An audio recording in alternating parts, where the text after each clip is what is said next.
Rain glazed the windows of La Stella, turning the Manhattan skyline into a smear of gold and shadow. Inside, the restaurant hummed with low conversation and the clink of crystal. Then the door opened, and the room changed.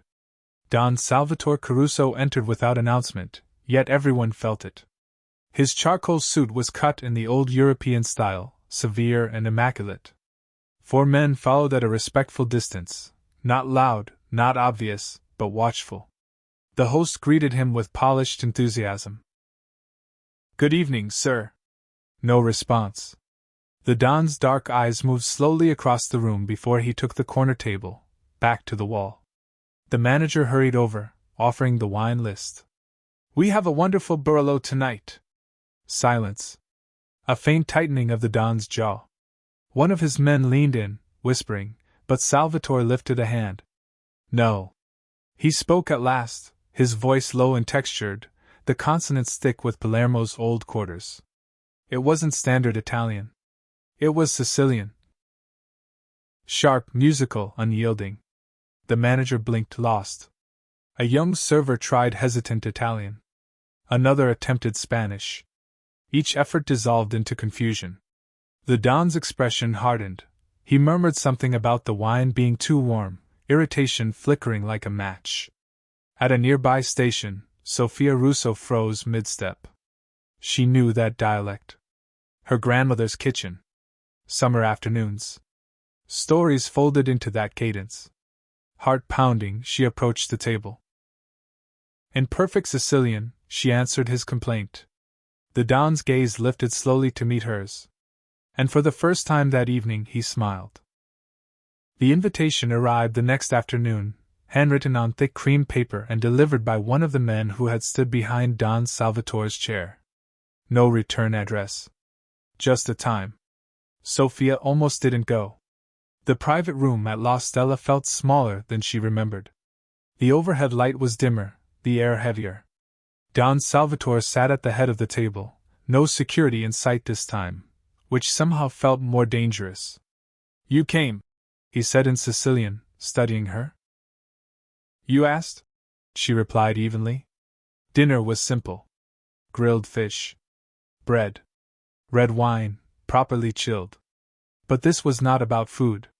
2 American businessmen joined them shortly after, tailored suits, confident smiles, the kind of men used to being understood. They launched into English, fast and polished, speaking of percentages, territories, partnerships. The Don listened without expression. Then he responded in Sicilian. The men looked confused. Sophia felt the weight of his eyes shift to her. She translated carefully. Not word for word, meaning for meaning. When he said, "Respect cannot be purchased," she rendered it as, "Long-term partnerships require loyalty beyond contracts." When he said, "Family is sacred," she clarified, "Betrayal carries permanent consequences." The tone in the room changed.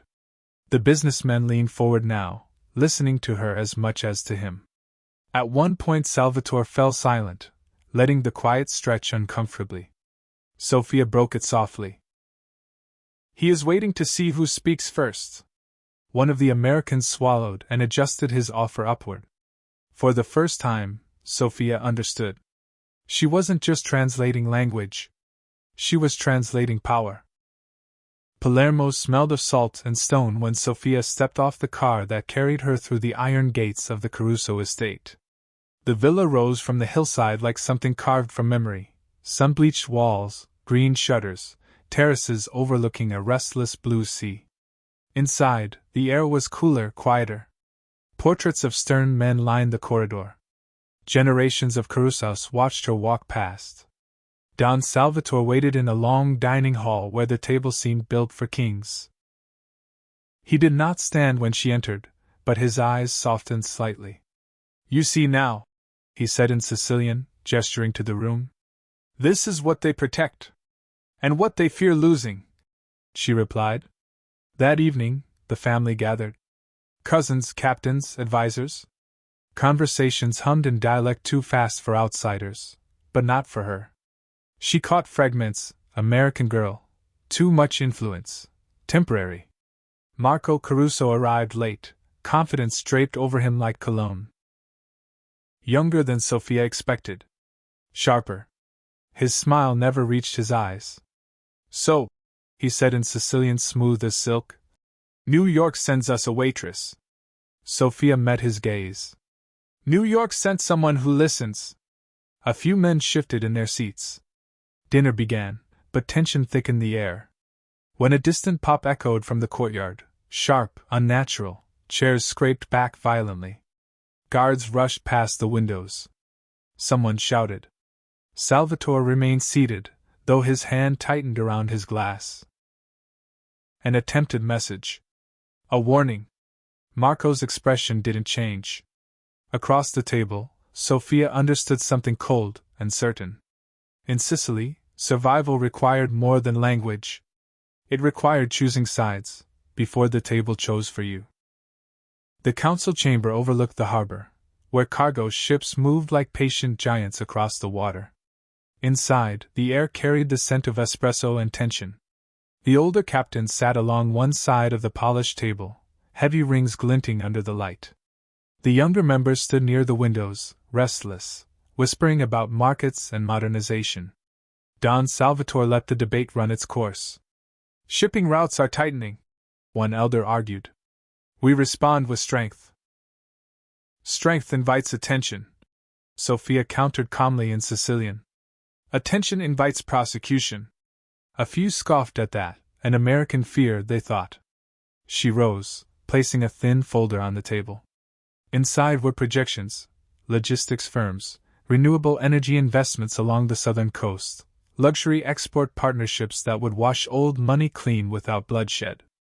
The future does not eliminate power, she said. It disguises it. Marco leaned back in his chair, unimpressed. And who will respect a family that hides behind paperwork? Sophia held his gaze. The kind of men who move markets instead of bodies. Silence stretched. Outside, a ship's horn echoed across the water. Salvatore finally spoke, his voice low but decisive. Our enemies expect violence. We will give them irrelevance. Murmurs rippled through the room. Marco's jaw tightened. Respect isn't translated, he said sharply. It's inherited. Sophia did not hesitate. Then inherit the investigations. The debts. The targets on every son's back. A few of the younger captains nodded slowly. Salvatore's faint smile returned. The vote that followed was not unanimous, but it was enough. The Empire had chosen evolution. Marco, however, had chosen something else. The war unfolded without gunfire, at least at first. Boardrooms replaced back alleys. Contracts replaced bullets. Invitations were rescinded. Accounts quietly frozen. Men who once answered Marco's calls found their lines unanswered. Sophia worked from a glass-walled office overlooking Palermo's port, the horizon sharp and blue beyond her desk. Laptops hummed. Lawyers rotated in shifts. Financial analysts whispered over spreadsheets that mapped loyalty as clearly as bloodlines.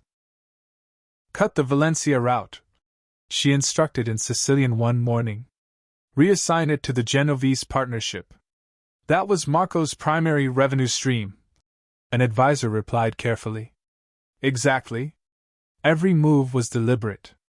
When Marco attempted to secure outside backing, she anticipated it, exposing his side agreements before signatures dried. Evidence reached the right ears at precisely the right moment. Allies distanced themselves from him, citing risk management. The fracture widened. Then the bomb detonated. It happened at dusk, beneath Sophia's car as she left the harbor. The explosion shattered glass across 3 blocks and sent smoke spiraling into the Sicilian sky. She survived because the device had been placed hastily, triggered imperfectly. In the hospital, machines beeped steadily in the dim room. Don Salvatore sat beside her bed, older than she had ever seen him. You were meant to translate my words, he said quietly in Sicilian. Sophia's voice was hoarse but steady. I learned from the best. He studied her for a long moment, then nodded once. The next day, before the full council, Salvatore named her his successor. The war ended not with applause, but with acceptance. Years softened the sharpest edges of the empire, though its foundations remained unshaken. The Caruso name now adorned shipping terminals, boutique hotels, investment firms that hosted conferences instead of clandestine meetings. Palermo's harbor glittered at night with legitimate commerce, and the family's influence moved quietly through board votes and acquisition deals. Don Salvatore no longer attended those meetings. Age had thinned him, silvered him, but had not diminished the gravity he carried into a room. On his final evening, he requested something simple. "Dinner," he said in Sicilian. Like the first. They gathered in the old estate dining hall. The same long table. The same crystal glasses. Even the wine was slightly too warm, by design. Around the table sat captains turned executives, advisors turned directors. And at Salvatore's right hand sat Sophia. Conversation drifted easily now. No one struggled to understand the dialect that once silenced a Manhattan restaurant. Over the years they had learned. She had insisted on it. When the final course was cleared, Salvatore lifted his glass with a hand that trembled only slightly. "The strongest leaders," he said in Sicilian, voice steady despite the frailty of his body, "are not those who demand to be heard, but those who teach others how to listen." Every eye turned to Sophia. She did not look away. Later that night, as candles burned low and the house fell quiet, Don Salvatore Caruso passed peacefully in his chair. At the next meeting, no one questioned who would speak. And when she did, everyone understood.